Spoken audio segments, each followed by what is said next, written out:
Hey everybody, I'm Chris Thompson, and this is session number 5 of Brain Software with Dr. Mike Mandel. He's a wine writer, a jiu-jitsu instructor, and the man NLP co-founder Dr. John Grinder described as masterful. Welcome to the studio, Dr. Mike Mandel. Thanks, Chris. Great to be here. And I want to thank everybody who's taken the time to send in emails with your questions. We're here for you. That's right, we are. And thanks for all the wonderful comments on iTunes. And we've got a lot of 5-star ratings. We want to keep those up, of course, only if they're honest ratings. So go into iTunes and give us an honest rating. So we're going to start the show off with a bang here. We have lots of questions. People have been absolutely pouring in the email questions. And just a reminder, the email address to send them to is questions@mikemandelhypnosis.com. There's one L in Mandel. And if you can, let us know where you're from. Sometimes we get questions where people let us know where they're from. Sometimes we don't know where you're from. We want to know who's listening. Exactly. So let's dive right in. We've got a lot of stuff to talk about on this show, and I think some of these questions are going to be really interesting. Mike, I'm curious how you're going to answer some of these questions myself. So the first one is from Sadie in Greenwich, Connecticut, and she's a practicing hypnotherapist. And she says, hey, I'm getting great results with hypnosis with my clients. And I wonder if I can use hypnosis to deal with sleep paralysis. So, Mike, what is sleep paralysis, first of all, because that's a new term for me, and can hypnosis be used to deal with it?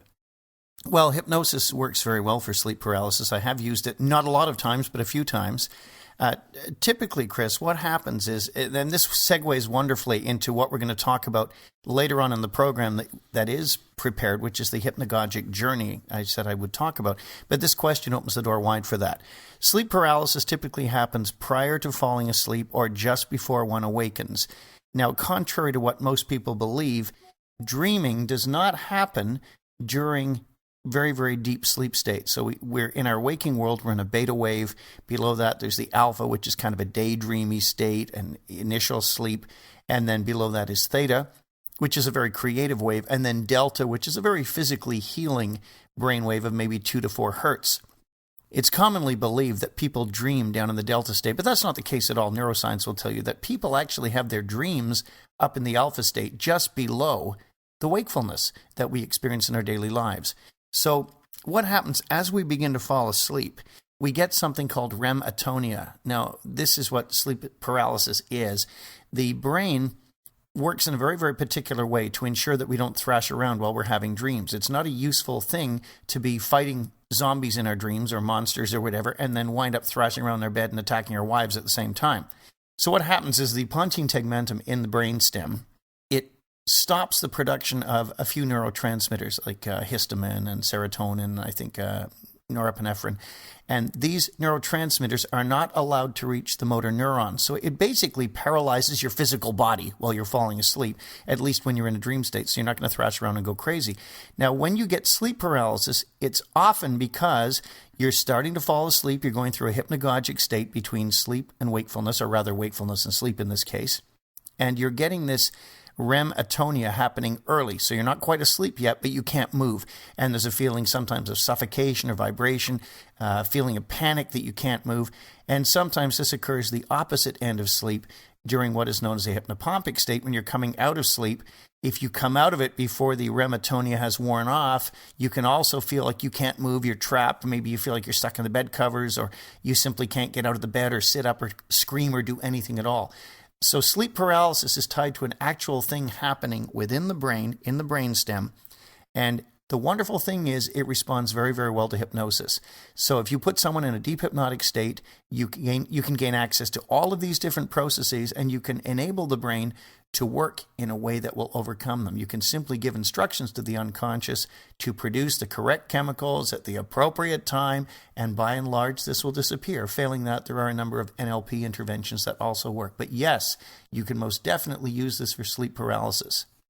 Okay, Mike, this reminds me of something many years ago when I was waking up one time. I was having a dream, so I was obviously going through the hypnopompic state. And I was excited about something, and I wanted to yell out, woohoo, really loud. And I couldn't make it happen. I was trying to scream, and all that would come out was like it didn't make any sense at all. Is that a form of sleep paralysis. Yeah, certainly if you felt paralyzed, if you couldn't move. It's almost like a full body catalepsy. The body freezes up because the motor neurons are not getting the impulse they need.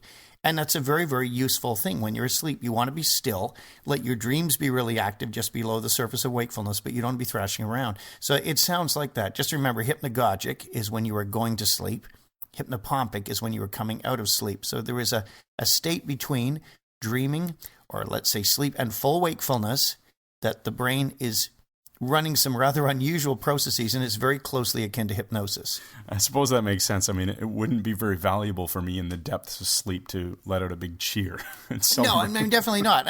And that can be problematic too when people are active during their dreams, sitting up in bed and thrashing about and sleepwalking and so on.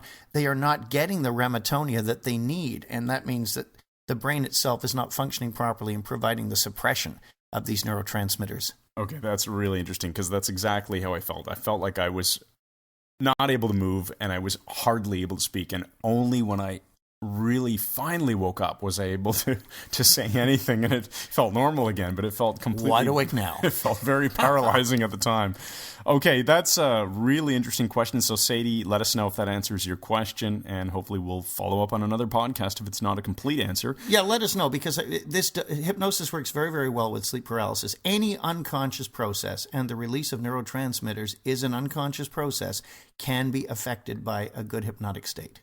Okay, perfect. So the next question comes from Sheldon over in Colorado. Not sure what part of Colorado. Stage hypnosis question.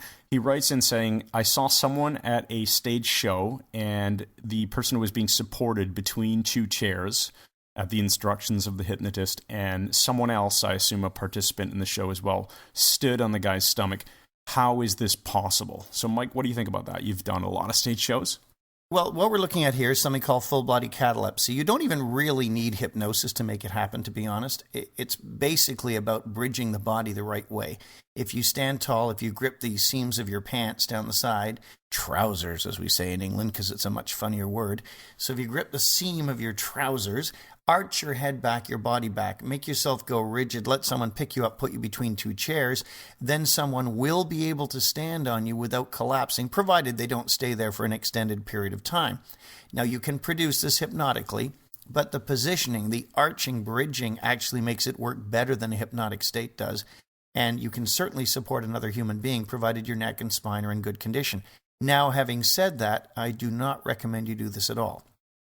I used to do this in my own hypnosis shows 20-odd years ago, maybe a bit longer, but stopped doing it when I read an article by Milton H. Erickson, the greatest hypnotist who ever lived, and Dr. Erickson said that he had a number of people come into his practice with mysterious back injuries, and the only element they had in common with these mysterious back injuries was they had all experienced this full-body catalepsy on stage with a hypnotist. And it seems to lead to greater problems later on. So even though at the time you may be fine, you may feel like there's been no damage to your spine whatsoever, I highly recommend you stay away from this kind of thing, because it could be months before it actually shows up in your physiology.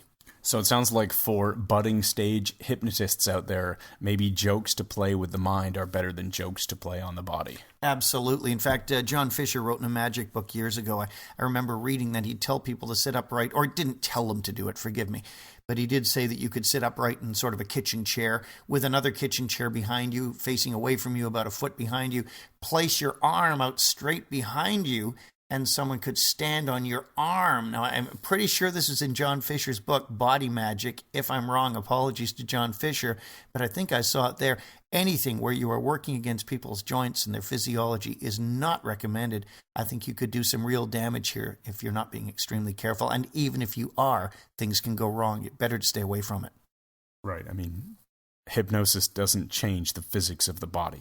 Well, that's right. It doesn't affect physics at all. And we have to remember that the scientific laws are scientific laws. They're not scientific suggestions. So don't mess with them. Okay, perfect, Mike. I appreciate that one. Now, while you were answering that question from Sheldon, I don't know why, but it made me think about something we were talking about the other night after one of our jiu-jitsu classes. So it was a Wednesday, obviously. And you were talking about the quarter experiment, and it related back to reality tunnels. Oh, I know. Yeah, we didn't finish the conversation, and I think I said to you at the time, hey, this is a great conversation for podcasts. So now we're on a podcast. Let's talk about it. What is the quarter experiment? Well, let's go back to reality tunnels first, which I mentioned briefly in another podcast. Reality tunnels are basically constructions that we come up with based on our beliefs and our perceptual filters and so on. You are unable to avoid creating a reality tunnel because you will essentially inherit the one that you have from your parents or the people around you, authority figures, teachers, and so on.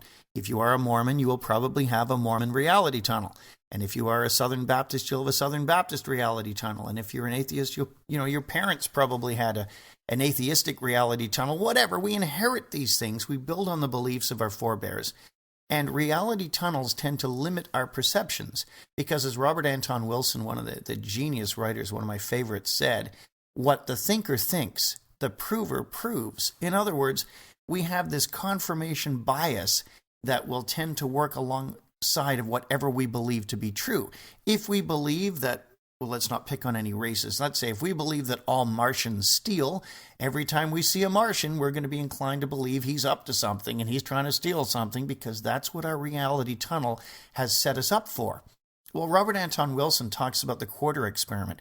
Now, if you are listening in another country other than Canada or the U.S., you probably don't have quarters, which is a $quarter, 25-cent piece. You can pick the coin of your own realm that would be roughly that value. And what Wilson recommends is you adopt this reality tunnel temporarily that states that when you go out and are walking around in the street, you are going to find a quarter. It won't be any other coin. It won't be a penny, a dime, a nickel, whatever. It will be a quarter, and you can wait to find this. You're going to find it when you're walking around, and he says that you should wait and see how long this takes. And so I did this experiment.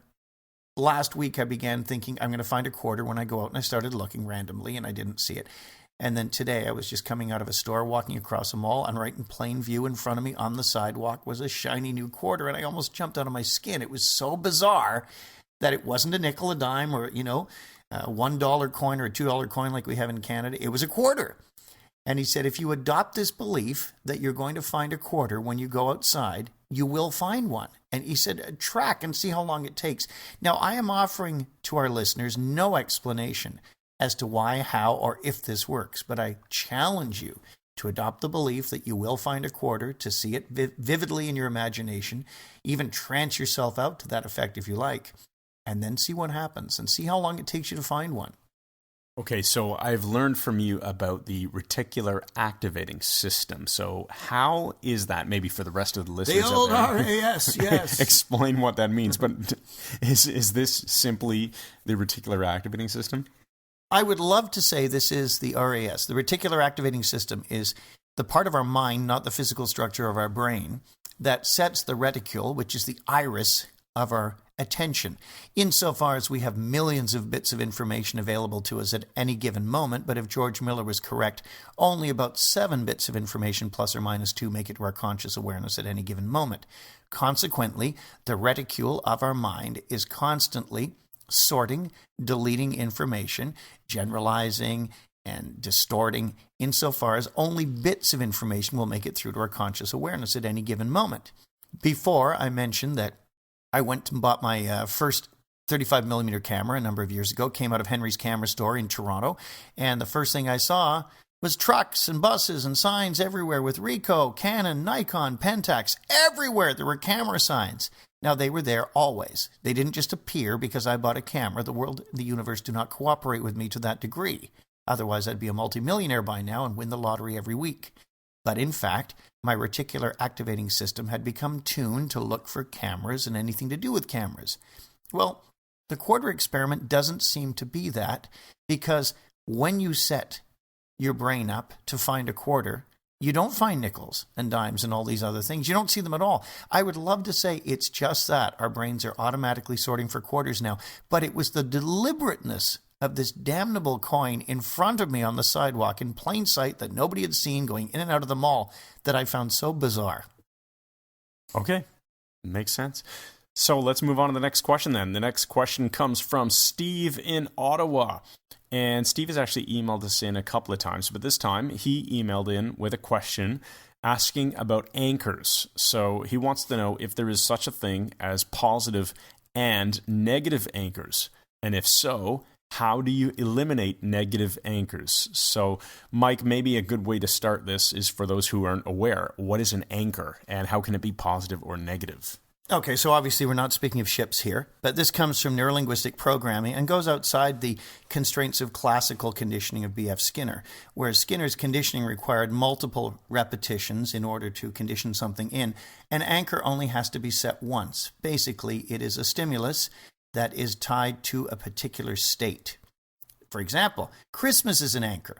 Right now here in Toronto, which is the absolute epicenter of hypnosis worldwide. That's right. We have all kinds of Christmas things going on. Christmas shows and Christmas pageants and Christmas decorations and music everywhere. And I only have to see or hear these particular Christmas anchors to fire off the state in my neurology and physiology that we call Christmassy. I start to feel good, feel like a kid again. This fires off things going right back to my childhood that have become anchored or conditioned or connected to these triggers. Now, there are positive and negative ones.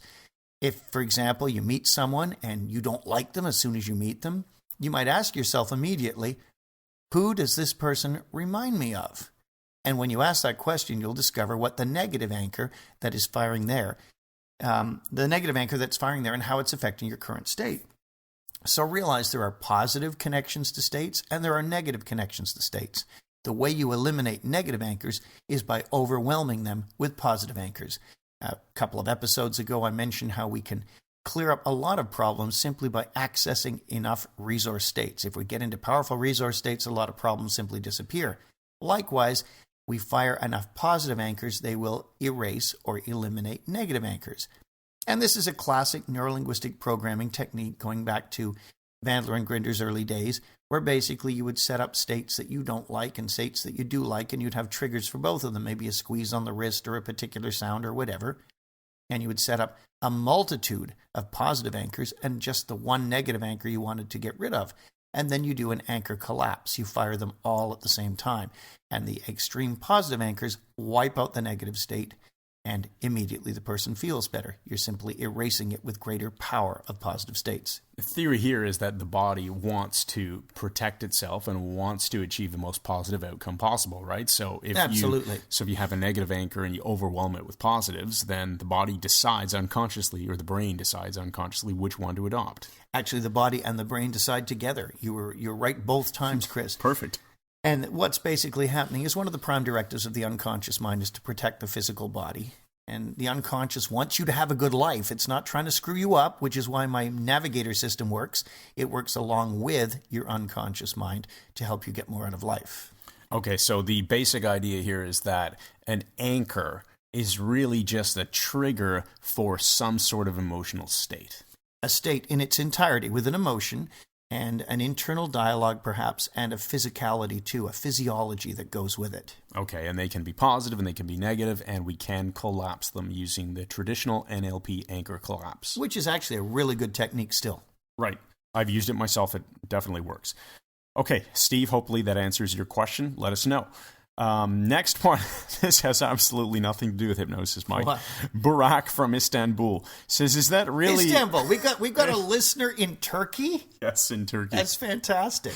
So he says, is that really you on the Stratocaster, and how did you get that? How did you get that killer sound? That's a really funny question. If I wasn't looking at the email, Chris, I would think you had come up with this. That's incredible.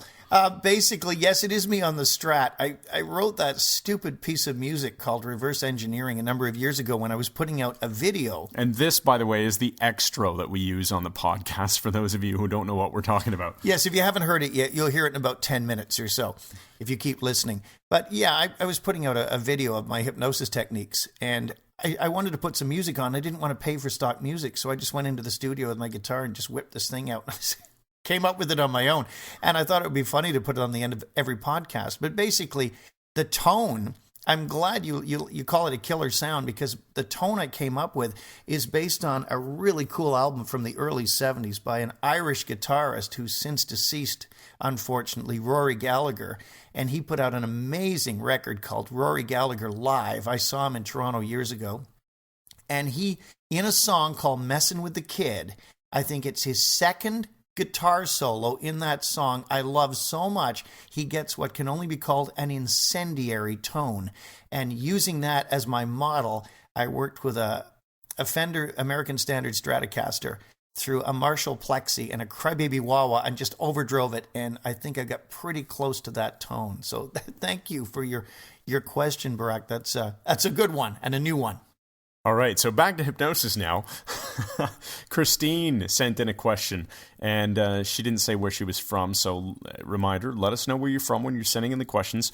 Question from Christine was, can you use hypnosis for weight loss? And obviously the answer is yes, you can, but the specific question she was asking was, Mike, are any of your self-hypnosis CDs particularly useful for weight loss? Now, I sent her an answer that I believed was accurate, but I'm curious to hear what your answer is. Well, that's a good one. We typically, as you know, Chris, do not say weight loss. We say weight management. And the reason we say weight management is because when you lose something, what do? You try to find it again. And we want the loss or the management to be a little more permanent than, oh, it's gone, oh, it's back again. So weight management, when I would deal with it in my practice, would typically take about 4 weeks, and we would deal with a number of different issues like self-esteem issues and beliefs and so on. But some people have had phenomenal results simply working with the self-hypnosis tracks or CDs that I put out. The one I would recommend for this is the Peak Performance one, because the Peak Performance CD is the most generic that puts people in high performance states using Dr. John Grinder's NLP New Code, and you can apply it for any purpose whatsoever.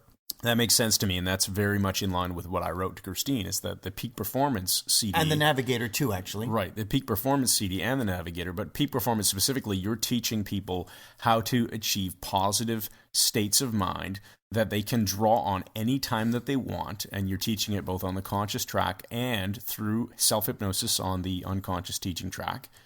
And really, you can use this CD for any type of change that you want to make that involves entering a peak state, whether it's sports, whether it's learning, whether it's erasing a bad habit, replacing it with a better habit, anything like that. Clearing up nasty memories, just about anything. One of my clients, I gave her my Peak Performance CD, and she used it to not only clear up a spider phobia, but stop biting her nails. And it wasn't designed for either of those things. But it goes a little beyond what you said, Chris, and I know we mean the same thing. You said a positive state, however you put it, but it actually puts us into a complete, powerful physiology where our physical body, our brains, our internal states, our internal dialogue are all aligned and moving towards this incredibly powerful outcome. In fact, one of the personal edits you teach on there is Doc on the Bay, and that is a very, very powerful personal edit to make change. And it's all Dr. John Grinder's stuff. I mean, his materials are absolutely brilliant. All right. Hopefully that answers your question, Christine. Now, Mike, this makes me think of a question that comes in very often. A lot of the people who buy self-hypnosis CDs from MikeMandelHypnosis.com, they end up writing in saying, how often should I use these things? A lot of the times people will buy the stress relief, they will buy peak performance and memory power, all as the three package that we sell. And they want to know how often can they use them, which ones should they start with first, things like that. So maybe we can answer some of those basic questions. That's a good one, because I also hear this fairly frequently. This is an important question. Really, the answer is use them as often as you like. And I've designed them so that they're completely flexible. You don't have to start with any particular one. They all bounce off each other and reinforce each other. And whichever way works for you is the right way. I like the principle with this, that it is not right or wrong the way you use them. There's good, better, and best. You will do them in a good way, however you use them. But with practice, it'll get better, and finally you'll be using them the best possible way. Find what works for you. Mm-hmm. I use them a fair bit myself, and I would also add that you don't want to overwhelm yourself. Chris needs to use them. Don't use them all three in one day every day. You'll never be able to maintain that kind of pace. I don't know anyone who has that much free time. Good grief, I couldn't do that either. So pick one. I would say probably no more than one a day, and really does not matter what order you listen to them in. It does not matter what time of day you listen to them, except if you're trying to listen to them right before bed. Mike does drop a suggestion in there that you're going to wake up feeling very wide awake and alert, and you don't really want to do that right before bed. No, it's like a power nap at bedtime, which is not really a good idea. Makes sense. So next question is, this is a good one, Mike. I have had a few of these over the years. Taylor, again, we don't have a location for Taylor, but he writes in saying, in the Personal Power and the Stress Relief CDs, you come to the same three-way junction in the road. It's not really a road, it's a path that you're describing. And up to the left, up the craggy steps. Is this a castle question? Is the castle. And Taylor, like many other people, have asked, what is the castle? What does it represent? Is this supposed to be another hypnosis CD that you are going to create and never recorded? Or is it just a tool that you're leaving to the unconscious mind to play with in future trances? Or is it something completely different? That's right. I had a feeling you'd say that. No, this is a good question. A friend of mine, Dr. Till Davey, is a phenomenal pediatrician trained in Vienna, and he's with Toronto Sick Children's Hospital, which is probably the premier kids hospital on the planet. And he sent me a number of kids to work with ADD and ADHD, and he's just been a great supporter over the years, and I just love the man dearly. And he phoned me once and just left a message with this wonderful Viennese accent and said, Mike, I want to go to the castle. So it's the same thing. When am I going to be able to go to the castle? So I promise that in the near future, once we get the newest program out, the pain management one that we're currently completing, I will come up with something and let everybody explore the castle, because I do have some ideas there. Okay, that sounds good, because I've been curious myself what's on the damn castle. That's it, I think, for the Q&A in this show, because we've still got quite a bit of material we have to cover. And one of those is we're going to talk about Hellstromism, because on podcast episode 4, Mike, you talked about it and you said you were going to teach us how it's done. But before we go there, what's going on with the spring training? I know we wanted to talk very quickly about Ericksonian hypnosis spring training at NLP Canada Training. Oh, yes. Well, that's a good point.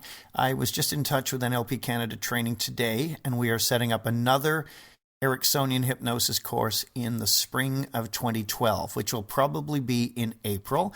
We teach right at the University of Toronto on Queen's Park in an amazing setting, and we limit the numbers. This is not a course where you'll get 300 other people. We keep it down to under 20 every single time and bring in a lot of master hypnotists to act as resource people. And I teach a stripped-down Ericksonian method. So I give you the best Ericksonian stuff with the other side of the coin, the best direct stuff. You learn the sledgehammer inductions, the subtle conversational hypnosis, and how to deal with just about any problem. I don't care if you've been doing hypnosis for 20 years. I can get you to the next level. It's one thing I got nailed, but we will have a course coming up in the spring. If you want more information, either contact NLP Canada Training on the web, or you can just email us at questions@MikeMandelaHypnosis.com. And we'll get back to you and let you know. I'd love to have you come to Toronto, ground zero for hypnosis. Come and study with me. Now, the NLP Canada website, just for those of you who want to check it out, is nlpcanada.com. And Linda will take care of your questions on that side of things. So let's talk about Hellstromism, Mike. Maybe a real recap of what it is and then how you do it. Well, Hellstromism is basically this idea that you can tell what someone is thinking and locate missing objects and do all sorts of things with no verbal contact whatsoever. And what I like to give as the example was a number of years ago, I was at a university in St. Catharines, Ontario, Brock University, and they had a finger ring anywhere in a beautiful amphitheater, took me out of the room, locked me up in the dressing room with some people to watch to make sure I wasn't cheating, and I guaranteed $10,000 reward. I worked with no Confederates, no assistants of any kind, and they took a ring from someone anywhere in the audience, hid it anywhere in the theater, and I come back in and have to find it. And have one person concentrating on where it is, and I lead her, usually a woman, lead her right to it after just a couple of minutes. In this case, it was hidden inside a calculator behind the battery at the bottom level of a cash box at the back of the room. University of Ottawa, I believe it was, or Algonquin College in Ottawa, hid a ring inside a telephone in an office. I had to find it anywhere in the student center and found it underneath the microphone. This is not hard to do. And it's basically something they used to call contact mind reading. If you're a right-handed person, you're going to have the person stand to your right and you're going to take their left wrist from above. The secret is hold their wrist as though you were taking their pulse, although you're not. Hold their wrist, not their hand. If you hold someone's hand, they tend to relax. It's a natural position. If you hold their wrist, they will keep it cataleptic and rigid. Hold your left hand in front of you with the fingers outstretched. Have them focus on your left hand and say, pretend this is your hand and move it with your mind. and I want you to lead me with your mind directly to the ring or whatever it is. And you say to them, shout at me in your mind. If I'm going the right way, say, yes, that's the right way. If I'm going the wrong way, say, no, over here, you idiot. You can even swear at me in your mind because I'm the only one who can hear it, and this gets a laugh. And then you simply do not wait for a signal. You begin moving and have them focusing on your left hand. You keep them focusing with your outstretched hand as though it were their own left hand. Now you're holding their left hand, and they will make idiomotor micro movements of their own left hand, telling you exactly which way to go. And the key is, don't wait to be directed. Notice lack of resistance. Start to walk. If you feel a drag on the hand, immediately change direction and go quickly. The quicker you go, the better it works. They will keep up with you, and have them keep watching your hand. Lift it up, move it down. And as you're doing this, you're making micro movements of their own wrist that you're holding. And you will very, very quickly discover it's a remarkably simple thing to do. I've done this with a single pin stuck in a wall anywhere in a huge auditorium and gone right to it. The best, of course, was when they used to think they were going to fool me, and they would hide the ring underneath the microphone stand while I was out of the room. So every time I'd go to move away from it, I'd feel resistance, and I would always know it was there. And I would set this up and say, okay, I'll let go of your hand. Let me just walk away a bit. I'll close my eyes. Everyone in this theater, concentrate on where it is. Please, I need your thoughts. Now, I fully realize it's under the mic stand at this point. Most of mentalism is just acting anyway. And I would suddenly go, I've got it. Turn around and pick up the mic stand, and there would be the ring on the floor, and they would go nuts. Play with this. Follow the directives I've given you, and you'll find this is a remarkable party trick, or you can use it to earn a good living, as I have done. Okay, like I said on the last podcast episode, you did this to me, and at the time, I had no idea what you were doing or how you were doing it, but all I know is you found what I hid in the drawer in my office in less than 30 seconds, and you were moving very rapidly. That's and now the key. I know Go why. quickly. Go quickly. Now I know why. That makes a lot of sense. Okay, we're going to close out the show with the therapeutic metaphor for podcast number 5. Mike, you want to take it away? Yes, listen and enjoy. This is for you. This is the metaphor of poor Rupert that I used to tell at NLP Canada training with the trainer Chris Keeler. He would be at the back of the room and I'd be at the front speaking to the class. And at the key moment, he would yell the punchline along with me and startle everyone. Poor Rupert was a man who lived in a village where everyone had a task. But poor Rupert weighed 600 pounds plus, and he had his own little shed, his hut, that he lived in. And because he was so large, he didn't leave the hut very much. And he would sit in his hut and shell peas all day, and that was his job. He had the knack down of taking pods of peas, popping them open with his thumbnail, running his thumbnail along the inside, collecting the peas, and into a bucket, and after just a few hours, he'd have quarts and quarts and quarts of peas, and he would do this for the entire day. And if he was on a roll, and if there were lots of pods of peas, he would sometimes go right into the night working on this, shelling peas by lamplight, a lantern in his shed. But one night there was a problem, because the lantern leaked oil, and it started a fire, and his hut was ablaze. And the villagers saw the fire, and they said, "Poor Rupert, we've got to rescue him. He's lying amidst all those peas." And the villagers came rushing in, but they couldn't pick him up. You see, poor Rupert was dead weight, and he was 600 pounds plus, and they couldn't lift him. And they ran out, and the hut was still on fire, and everyone panicked. See, poor Rupert was sound asleep, and they just couldn't get him up onto his feet to get him out of there, no matter how hard they tried to lift him. And so they ran to the village elder, the wise man, banged on his hut, and he answered the door sleepily, and they said, "The hut's on fire. Poor Rupert's going to burn to death. He's fast asleep, and we can't lift him up because he's too heavy." And the chief, the village wise man, yelled, "Wake him up! Wake him up! You wake him up, he'll get out of there by himself." I love that one. So, with that, this has been podcast session number 5 of Brain Software with Dr. Mike Mandel. Please send in your questions to questions@mikemandelhypnosis.com. And as always, head on over to iTunes. And if you haven't done so yet, leave a rating for the show, leave a written review. We'd love to get your comments. If you head on over to mikemandelhypnosis.com, you can opt into our email list and you'll get a copy of Mike's book, Brain Software, which is just on the verge of being released now. Thanks, everyone. I'm Chris Thompson, and this has been session number 5 of Brain Software with Dr. Mike Mandel. Please rise for the singing of the national anthem.